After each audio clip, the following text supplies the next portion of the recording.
สลามุอะลัยกุมวะเราะห์มะตุลลอฮิวะบะเราะกาตุฮ์ยินดีต้อนรับเข้าสู่บทเรียนออนไลน์รายวิชาศาสนประวัตินะคะระดับชั้นประถมศึกษาปีที่3นะคะคาบนี้ก็เป็นคาบเรียนที่4แล้วนะคะคาบนี้ก็เป็นคาบสุดท้ายแล้วนะของเทอมนี้วันนี้ก็พบกับคุณครูสวยริปะเช่นเคยนะคะก่อนที่จะเรียนเรามาอ่านดุอาก่อนเรียนพร้อมๆกันก่อนนะคะให้นักเรียนทุกคนยกมืออ่านดุอาบิสมิลลาฮิรเราะห์มานิรเราะฮีมรับบิซิดนีอิลมาวะรซุกนีฟะฮ์มารับบิชเราะห์ลีซอดรีวะยัสซิรลีอัมรีวะฮ์ลุลอุกเราะตัมมินลิซานียัฟกะฮูกอลีอามีนสำหรับตัรบียะห์ก่อนเรียนในวันนี้ครูขอตัรบียะห์ในเรื่องของการตั้งภาคีต่ออัลเลาะห์นะคะมีหะดีษบทหนึ่งได้รายงานไว้ว่าบิสมิลลาฮิรเราะห์มานิรเราะฮีมกอลารอซูลิลลาฮิศ็อลลัลลอฮุอะลัยฮิวะซัลลัมมันลักียัลลอฮะลายุชริกุบิฮิชัยอันดะคอลัลญันนะฮ์เราะวาฮูอัลบุคอรีความว่าท่านรอซูลุลลอฮ์ศ็อลลัลลอฮุอะลัยฮิวะซัลลัมได้กล่าวไว้ว่าผู้ใดที่จากโลกนี้ไปสู่อัลลอฮ์โดยไม่ตั้งภาคีต่อพระองค์กับสิ่งหนึ่งสิ่งใดเลยคนนั้นจะได้เข้าสวนสวรรค์นะคะhadis ni ya kayak kata apabila kita beriman dengan Allah Subhanahu Wa Taala dengan tak pergi selain daripada Allah Subhanahu Wa Taala tak pergi dengan apa-apa nescaya apabila kita mati esok kita dapat masuk syurga สำหรับจุดประสงค์การเรียนรู้ในคาบนี้นะคะ 1. นักเรียนมีความรู้ความเข้าใจเกี่ยวกับการบูรณะกะบะห์ได้อย่างถูกต้องนะคะ 2. นักเรียนสามารถเล่าเกี่ยวกับการบูรณะกะบะห์ได้อย่างถูกต้องนะคะ 3. นักเรียนมีความรับผิดชอบต่อหน้าที่ที่ได้รับมอบหมายหากเมื่อไหร่ที่ครูสั่งงานนักเรียนทำแล้วก็ส่งตรงต่อเวลานั้นแสดงว่านักเรียนมีความรับผิดชอบแล้วนะคะก่อนที่จะเข้าสู่บทเรียนในวันนี้นะคะเราลองมาทบทวนบทเรียนของคาบที่แล้วดูนะคะลืมกันหรือยังเอ่ยยังไม่ลืมอีกใช่ไหมคะคาบที่แล้วเราได้เรียนเกี่ยวกับประวัติของใครคะคาบที่แล้วเราได้เรียนเกี่ยวกับประวัติของท่านนบีมุฮัมมัดในวัยหนุ่มใช่ไหมคะมาชาอัลลอฮ์เก่งมากเลยค่ะในวัยหนุ่มท่านนบีมุฮัมมัดศ็อลลัลลอฮุอะลัยฮิวะซัลลัมได้อยู่กับใครคะอบูตอเลบใช่ไหมคะได้อยู่กับอบูตอเลบซึ่งอบูตอเลบเป็นคนที่เลี้ยงท่านนบีมุฮัมมัดวันหนึ่งเมื่อท่านนบีมุฮัมมัดอายุ12 ปีอบูตอเลบได้พาท่านนบีมุฮัมมัดไปไหนคะมาชาอัลลอฮ์เก่งมากเลยค่ะไปค้าขาย berniaga di kerja berniaga di negeri Syam yaitu ที่ประเทศซีเรียมาชาอัลลอฮ์เก่งมากเลยค่ะยังจำกันได้อีกค่ะสำหรับวันนี้นะคะเราจะเรียนในเรื่องการบูรณะกะบะห์นั่นก็คือmembaiki Ka'bahพร้อมที่จะเรียนกันหรือยังเอ่ยถ้าพร้อมแล้วไปกันเลยเรามาอ่านคำหลักพร้อมๆกันนะคะBismillahirrahmanirrahim Pelajaran 5 Membaiki Ka'bah Pelajaran 5 Membaiki Ka'bah Membaiki Ka'bah คำหลักคำแรกนะคะอ่านว่า Kebakaran Kebakaran อีกครั้งหนึ่งนะคะ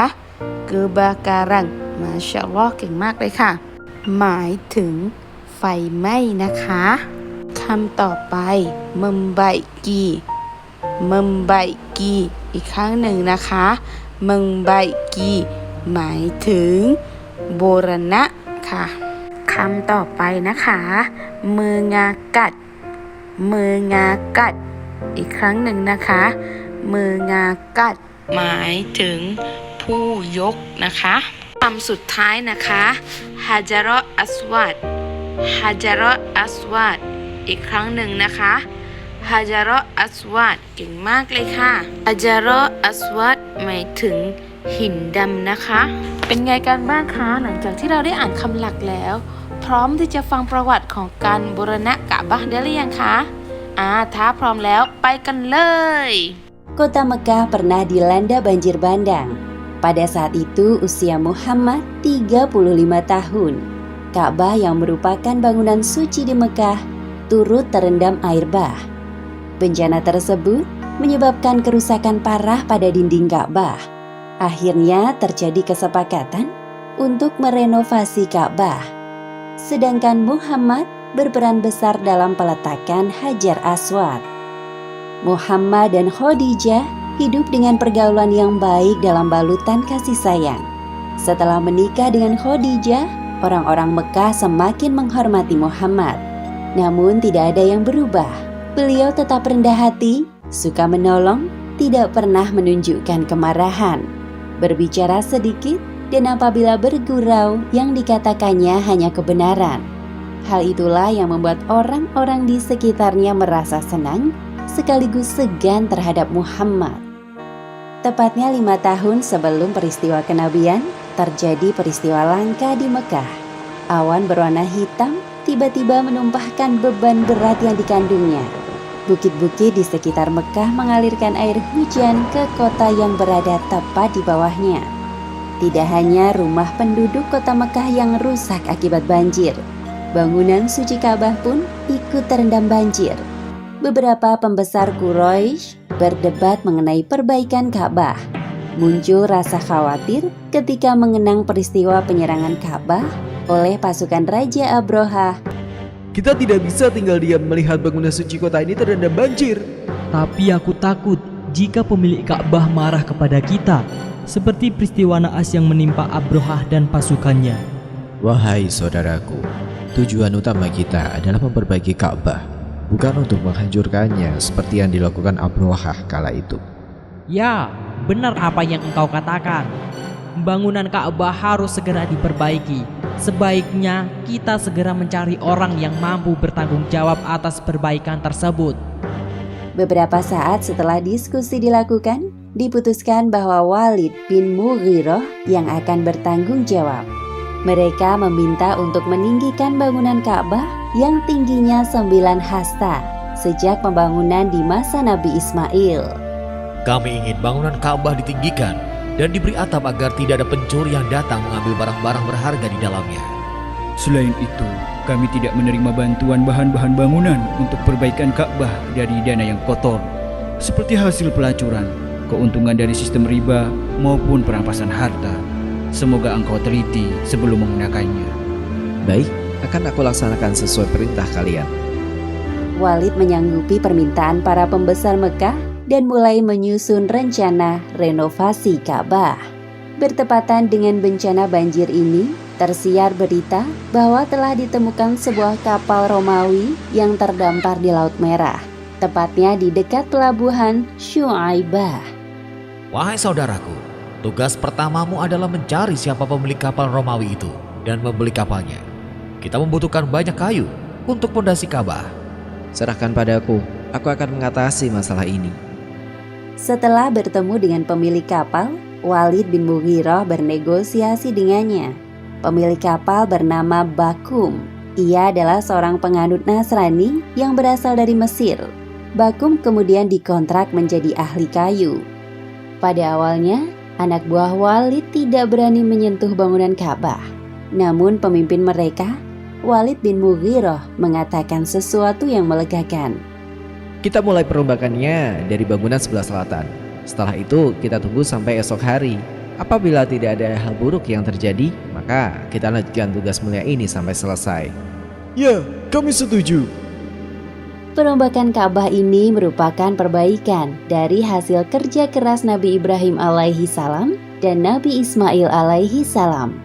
Bangunan Ka'bah berbentuk segi empat yang terbuat dari susunan batu-batu. Walid membagi Ka'bah menjadi 4 bagian. Masing-masing kabilah mendapatkan tugas untuk memperbaiki tiap sudut bagian Ka'bah. Hal pertama yang dilakukan adalah memindahkan patung Hubal dan patung-patung lainnya, kemudian membersihkan pelataran Ka'bah, lalu membongkar dinding dan membuat pondasi.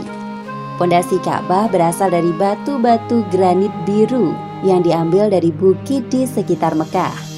Sedangkan bahan pencampur semen yang disebut bitumen didatangkan langsung dari Syria. Muhammad turut serta dalam perbaikan Ka'bah dari awal penghancuran bangunan dan hari-hari berikutnya. Kita harus meninggikan pondasi sekaligus membangun pintu baru.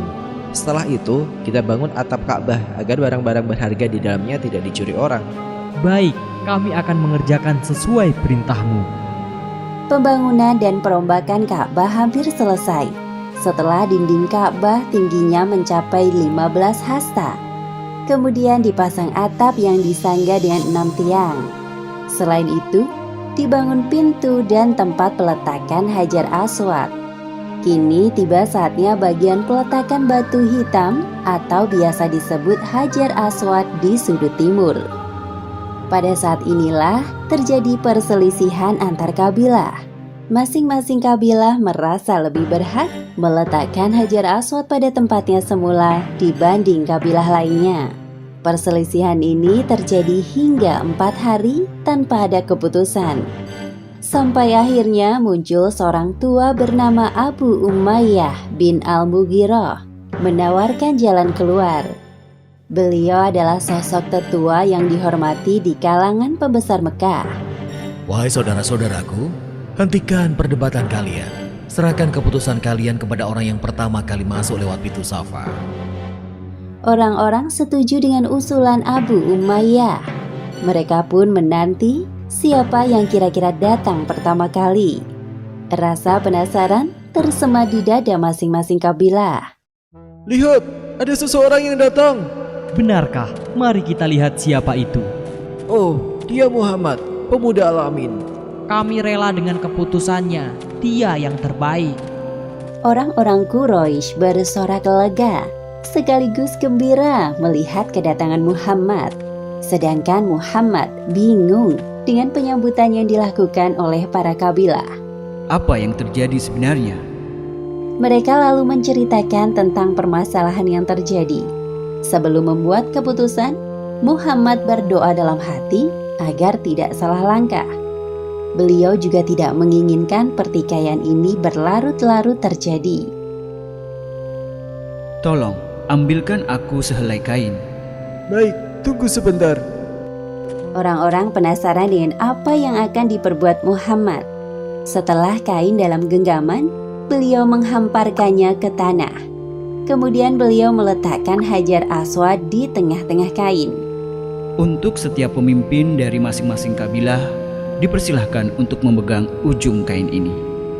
Kemudian, mereka bersama-sama mengangkat Hajar Aswad menggunakan sehelai kain dan Muhammad bertugas mengembalikan Hajar Aswad ke tempatnya semula. Akhirnya, beliau berhasil menghentikan pertikaian tentang peletakan Hajar Aswad. Semua kabilah merasa puas dengan keputusan Muhammad yang cerdas dan bijaksana. Demikianlah akhir kisah renovasi Ka'bah pada zaman sebelum Muhammad diangkat menjadi nabi. Hikmah yang dapat kita ambil dari kisah ini, pertama, hendaknya kita selalu mengawali segala perbuatan dengan niat yang baik agar mendapat ridho dari Allah Subhanahu wa Ta'ala. Dan kedua, salah satu kriteria dari pemimpin yang ideal menurut Islam adalah fatonah atau cerdas. Hal tersebut dibuktikan dengan cara yang digunakan Muhammad dalam menyelesaikan persoalan peletakan Hajar Aswad. Maka sudah sepantasnya beliau menjadi seorang pemimpin umat Islam. Wallahu a'lam bishawab.